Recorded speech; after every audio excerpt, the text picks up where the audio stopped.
Hey guys, welcome back to my channel, or welcome to my channel if you're new here. Today we are going to be playing a game called Dagon by H.P. Lovecraft. So let's check it out. I am writing this under an appreciable mental strain, since by tonight I shall be no more.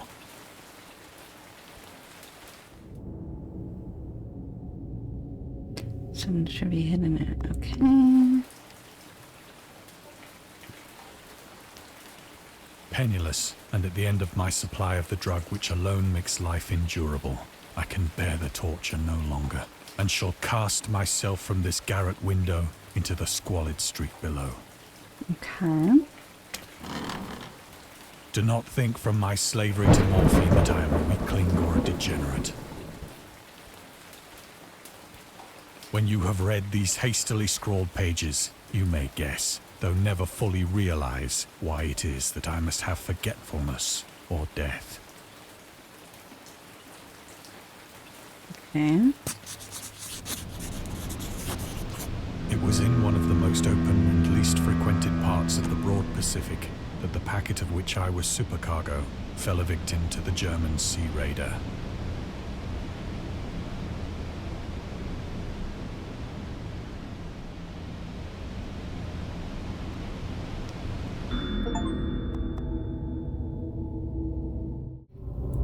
Okay.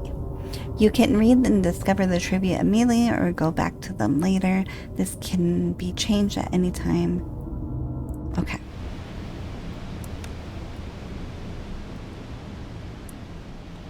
Oh, there we go.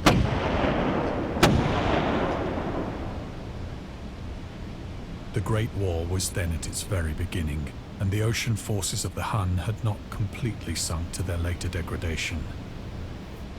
So that our vessel was made a legitimate prize, whilst we of her crew were treated with all the fairness and consideration due us as naval prisoners. I hate the ocean. Oh, this gives me the creeps. Oh, is this another? Oh.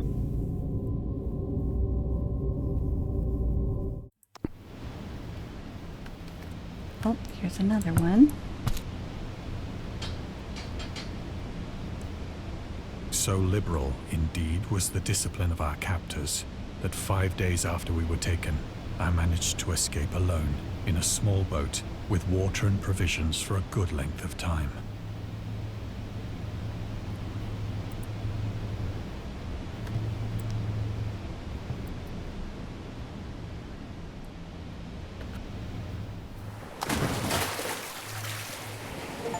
When I finally found myself adrift and free, I had but little idea of my surroundings. Never a competent navigator, I could only guess vaguely by the sun and stars that I was somewhat south of the equator. Of the longitude, I knew nothing, and no island or coastline was in sight.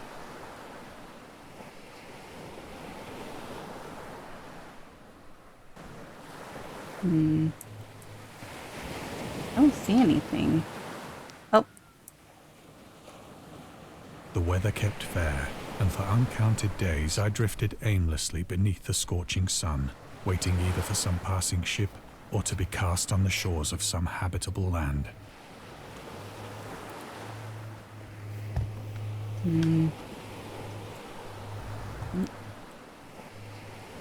But neither ship nor land appeared, and I began to despair in my solitude upon the heaving vastness of unbroken blue. The change happened whilst I slept.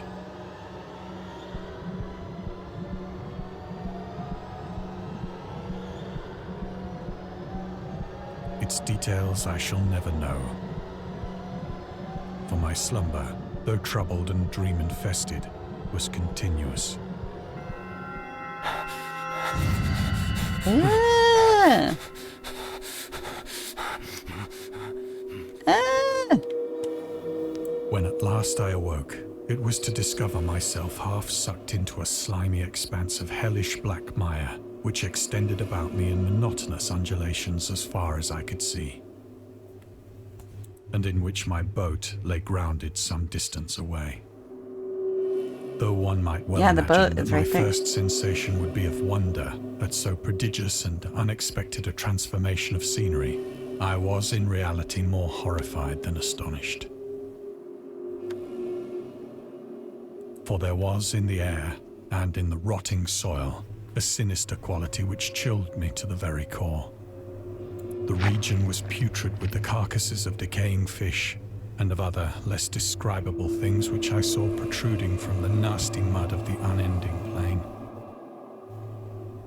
Perhaps I should not hope to convey in mere words the unutterable hideousness that can dwell in absolute silence and barren immensity. There was nothing within hearing and nothing in sight save a vast reach of black slime. Yet the very completeness of the stillness and the homogeneity of the landscape oppressed me with a nauseating fear. The sun was blazing down from a sky which seemed to me almost black in its cloudless cruelty, as though reflecting the inky marsh beneath my feet.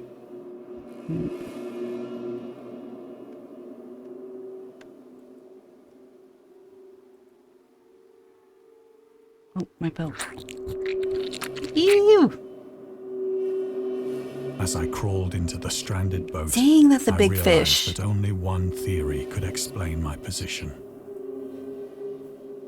Through some unprecedented volcanic upheaval, What a portion is of the that? ocean floor must have been thrown to the surface, exposing regions for which innumerable millions of years had lain hidden under unfathomable watery depths. So great was the extent of the new land which had risen beneath me that I could not detect the faintest noise of the surging ocean, straining my ears as I might. Nor were there any seafowl to prey upon the dead things.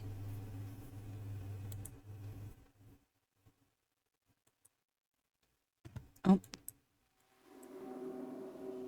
For several hours I sat thinking or brooding in the boat, which lay upon its side and afforded a slight shade as the sun moved across the heavens.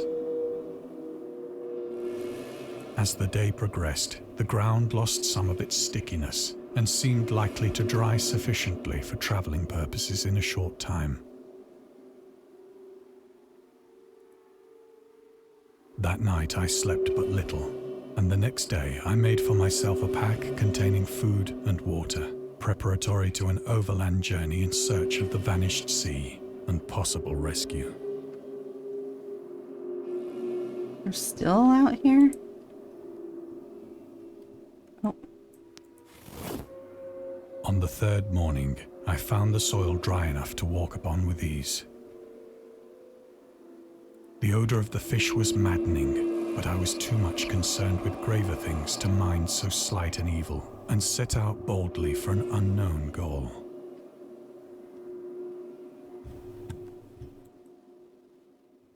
Oh, it's over there. I'm just walking all over. All day my I gosh. forged steadily westward, guided by what a is faraway hummock that? which rose higher than any other elevation on the rolling desert. Oh my gosh.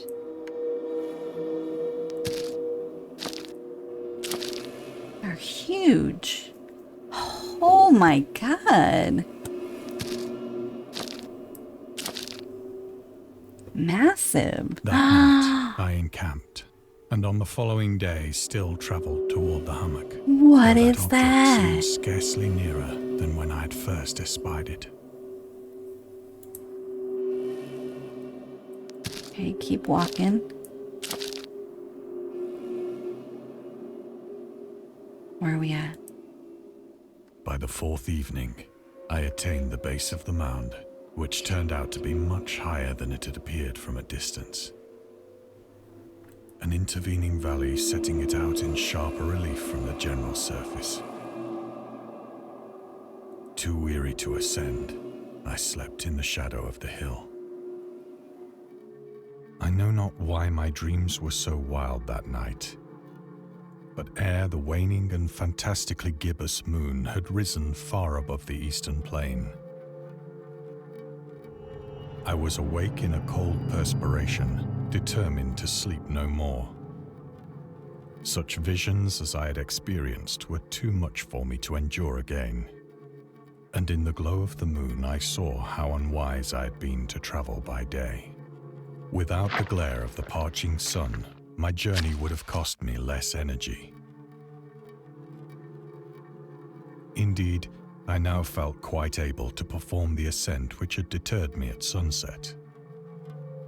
Picking up my pack, I started for the crest of the eminence.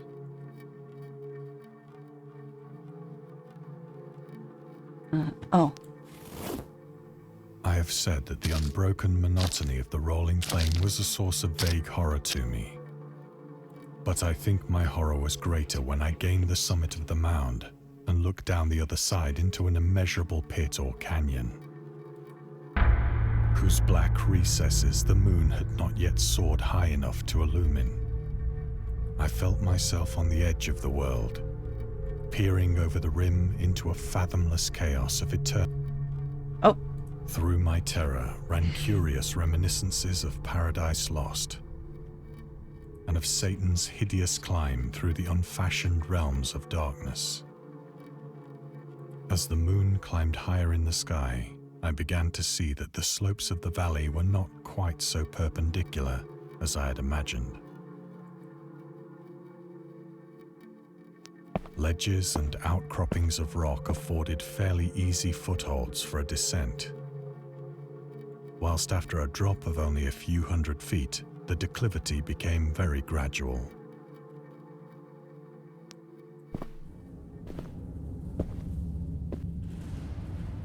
Urged on by an impulse which I cannot definitely analyze, I scrambled with difficulty down the rocks and stood on the gentler slope beneath, gazing into the Stygian deeps, where no light had yet penetrated.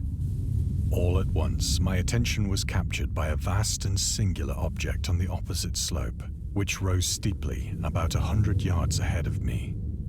An object that gleamed whitely in the newly bestowed rays of the ascending moon.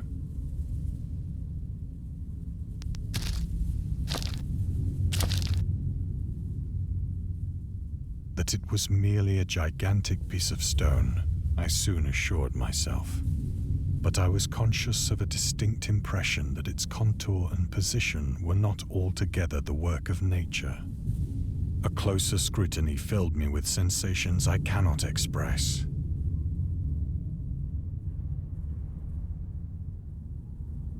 For despite its enormous magnitude, and its position in an abyss which had yawned at the bottom of the sea since the world was young, I perceived beyond a doubt that the strange object was a well-shaped monolith, whose massive bulk had known the workmanship and perhaps the worship of living and thinking creatures. Dazed and frightened, yet not without a certain thrill of the scientist's or archaeologist's delight, I examined my surroundings more closely.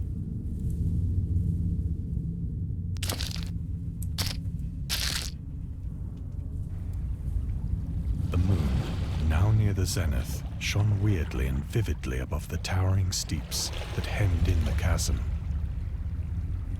and revealed the fact that a far-flung body of water flowed at the bottom, winding out of sight in both directions and almost lapping my feet as I stood on the slope. Across the chasm, the wavelets washed the base of the Cyclopean monolith, on whose surface I could now trace both inscriptions and crude sculptures. The writing was in a system of hieroglyphics unknown to me and unlike anything I'd ever seen in books, consisting for the most part of conventionalized aquatic symbols such as fishes, eels, octopi, crustaceans, mollusks, whales, and the like. Several characters obviously represented marine things which are unknown to the modern world, but whose decomposing forms I had observed on the ocean-risen plain. It was the pictorial carving, however, that did most to hold me spellbound. Plainly visible across the intervening water, on account of their enormous size, were an array of bas-reliefs whose subjects would have excited the envy of a Doré. I think that these things were supposed to depict men, at least a certain sort of men, though the creatures were shown disporting like fishes in the waters of some marine grotto, or paying homage at some monolithic shrine which appeared to be under the waves as well. Of their faces and forms I dare not speak in detail, for the mere remembrance makes me grow faint. Grotesque beyond the imagination of a Poe or a Bulwer. They were damnably human in general outline, despite webbed hands and feet, shockingly wide and flabby lips, glassy, bulging eyes, and other features less pleasant to recall. Curiously enough, they seemed to have been chiseled badly out of proportion with their scenic background, for one of the creatures was shown in the act of killing a whale, represented as but little larger than himself. I remarked, as I say, their grotesqueness and strange size, but in a moment decided that they were merely the imaginary gods of some primitive fishing or seafaring tribe.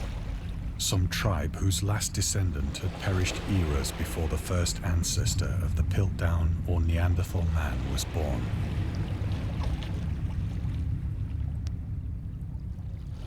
Awestruck at this unexpected glimpse into a past beyond the conception of the most daring anthropologist, I stood musing whilst the moon cast queer reflections on the silent channel before me. Then, suddenly, I saw it. What do you see? With only a slight churning to mark its rise to the surface, the thing slid into view above the dark waters. Oh my goodness. Loathsome, it darted like a stupendous monster of nightmares. Dang! About which it flung its gigantic scaly arms, the while it bowed its hideous head and gave vent to certain measured sounds.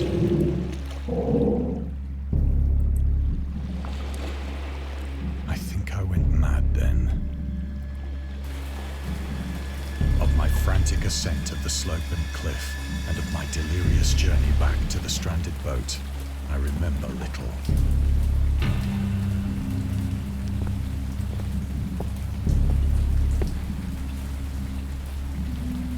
I believe I sang a great deal and laughed oddly when I was unable to sing.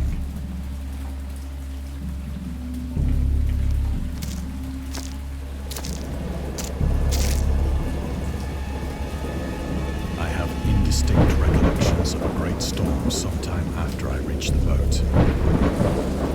At any rate, I know that I heard pearls of thunder and other tones which nature utters only in her wildest moods.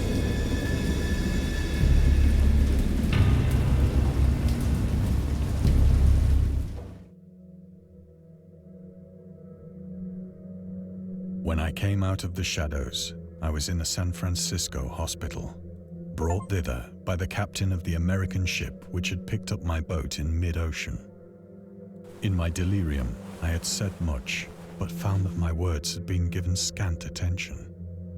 Of any land upheaval in the Pacific, my rescuers knew nothing, nor did I deem it necessary to insist upon a thing which I knew they could not believe.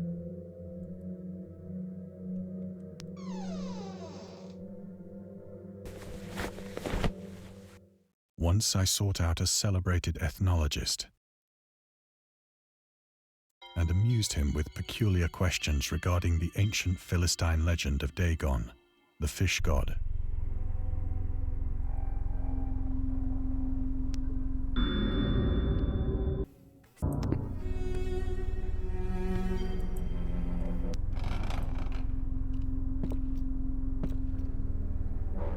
But soon perceiving that he was hopelessly conventional, I did not press my inquiries.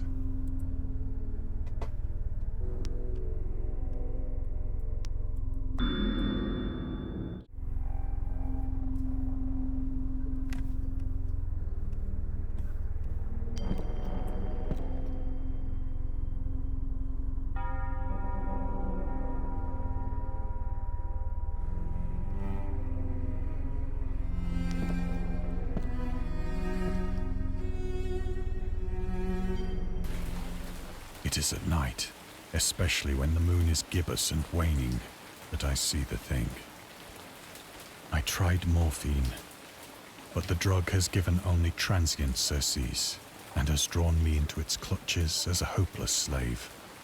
So now I am to end it all, having written a full account for the information or the contemptuous amusement of my fellow men. Often I ask myself if it could not all have been a pure phantasm, a mere freak of fever as I lay sun-stricken and raving in the open boat after my escape from the German man-of-war. This I ask myself, but ever does there come before me a hideously vivid vision in reply. I cannot think of the deep sea without shuddering at the nameless things that may at this very moment be crawling and floundering on its slimy bed. That's so scary. Worshipping their ancient stone idols and carving their own detestable Oh my likenesses gosh. on submarine obelisks of water-soaked granite. I dream of a day when they may rise above the billows to drag down into their reeking talons the remnants of puny, war-exhausted mankind. Of a day when the land shall sink and the dark ocean shall ascend amidst universal pandemonium.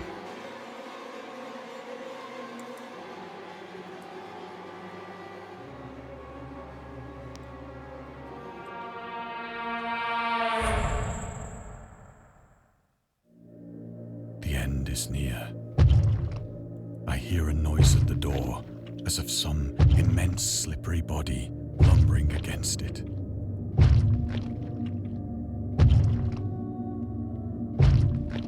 It shall not find me. I found you. God, that hand!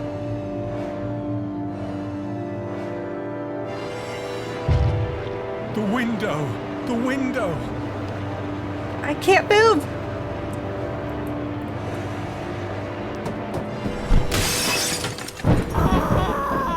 Ah.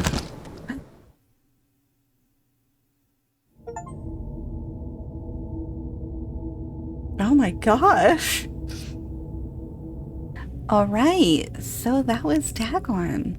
If you like this video, please like, comment, and also if you're not subscribed, please do so. And if you want to play this game yourself, I will have it in the description as usual. I'll see you guys in the next one. Bye.